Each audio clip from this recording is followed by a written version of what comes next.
Olá a todos, eu sou o professor Paulo Henrique Silva Godoy, do Centro Universitário da Instituição Toledo de Ensino. Sou também procurador do Estado de São Paulo e o tema da nossa conversa de hoje, da nossa palestra, é exceção. A exceção constitui um dos institutos fundamentais do direito processual. Ao lado da jurisdição, ao lado da ação e ao lado do processo, a exceção ou a defesa é considerado um quarto instituto fundamental. A defesa ou a exceção é um contraposto da ação. Depende da forma que nós vamos enxergar o direito de ação, nós vamos enxergar o nosso direito de defesa. Com relação ao direito de defesa, o primeiro aspecto a ser tratado é sobre a bilateralidade do processo ou a bilateralidade da ação. Há necessidade que se assegure ao réu a oportunidade dele se manifestar. A ideia da defesa ou a ideia da exceção, e a palavra exceção significa defesa, é nesse sentido, que se dê oportunidade ao réu para que ele possa se manifestar. É claro que para que o réu possa se manifestar, nós temos primeiro que assegurar ao réu a cientificação do processo que é movido em relação a ele. Ou seja, o réu deverá ser citado para que passe a integrar a relação jurídica processual. E uma vez integrando a relação jurídica processual, poderá exercer então o seu direito de defesa ou a exceção. A ideia da exceção, a ideia da defesa, é que o juiz tome conhecimento, tenha acesso às alegações do réu, às afirmativas do réu, à sua defesa propriamente dita. Como o autor tem o ônus ao elaborar a sua petição inicial, o ônus da afirmativa, o réu também terá o ônus de trazer ao juízo os fatos e os argumentos de sua defesa. Então, ligado à bilateralidade da ação, à bilateralidade do processo, nós temos essa necessidade da bilateralidade da audiência, ou seja, assegurar o princípio do contraditório. Em relação à defesa, nós vamos verificar que é uma discussão, portanto, com relação à sua natureza jurídica. Vai depender de como nós encaramos o direito de ação. Costuma-se dizer que a defesa por parte do réu não há propriamente um pedido. Que a verdade, o réu ele vem para impedir a pretensão do autor, que ele não chega a formular um pedido. Existem situações que o réu pode formular pedidos, mas nesse caso terá que se valer da reconvenção, ou seja, de um contra-ataque. Há também a possibilidade de um pedido contraposto. O pedido contraposto é uma expressão que utilizamos no âmbito dos juizados especiais. Reconvenção e pedido contraposto não se confundem, embora o pedido contraposto seja também um pedido reconvencional, a sua abrangência é um pouco menor do que a reconvenção. O pedido contraposto deve estar baseado nos mesmos fatos. A reconvenção é mais abrangente, não precisa necessariamente estar baseado nos mesmos fatos, desde que sejam fatos conexos, ligados, portanto, ao pedido ou à defesa. Existem situações também que a doutrina aponta da chamada ações dúplices. Nós temos algumas ações em que o réu basta apresentar a sua defesa, basta apresentar a sua contestação e não haverá necessidade de uma reconvenção ou de um contra-ataque.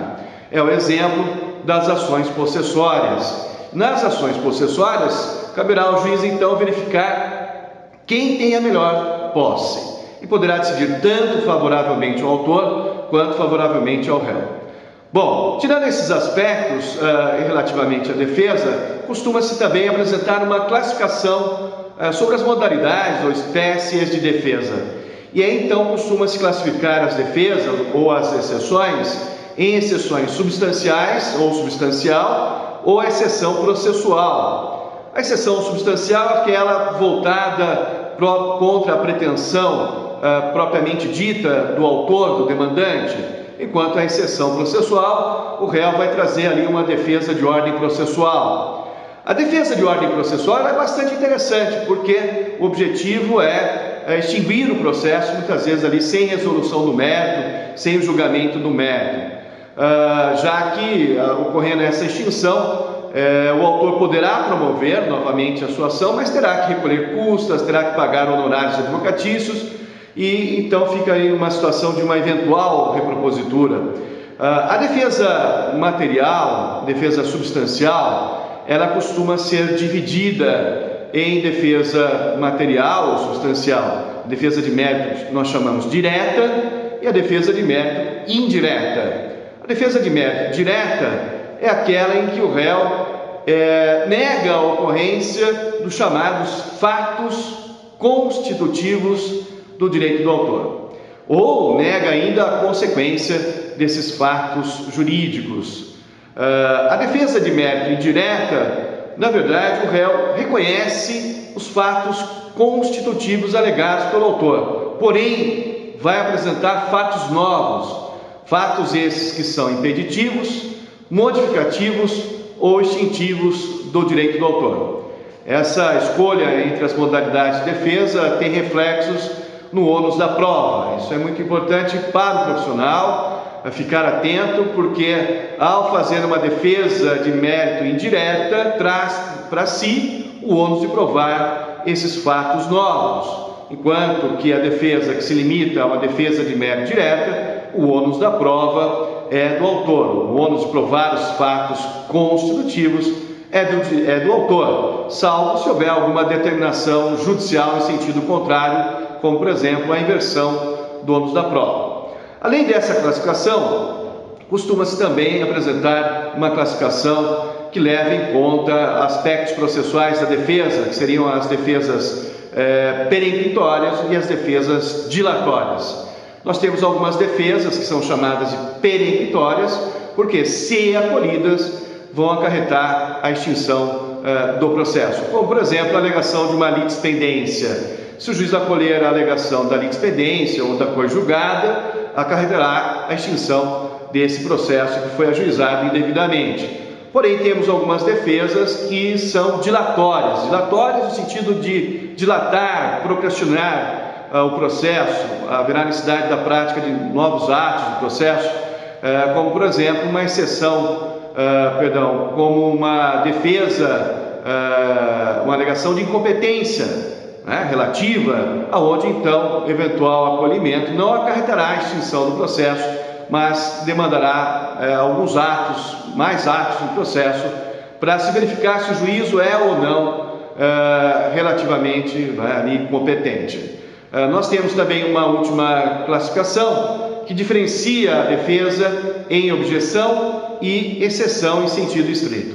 A objeção são matérias que podem e devem ser conhecidas pelo próprio juiz, onde usamos a expressão de ofício ou ex officio, como por exemplo, mencionei a coisa julgada, a litispendência, a situação de uma incompetência absoluta. São situações que compete ao próprio magistrado apreciá-las sem que haja, independente de pedido da parte do réu.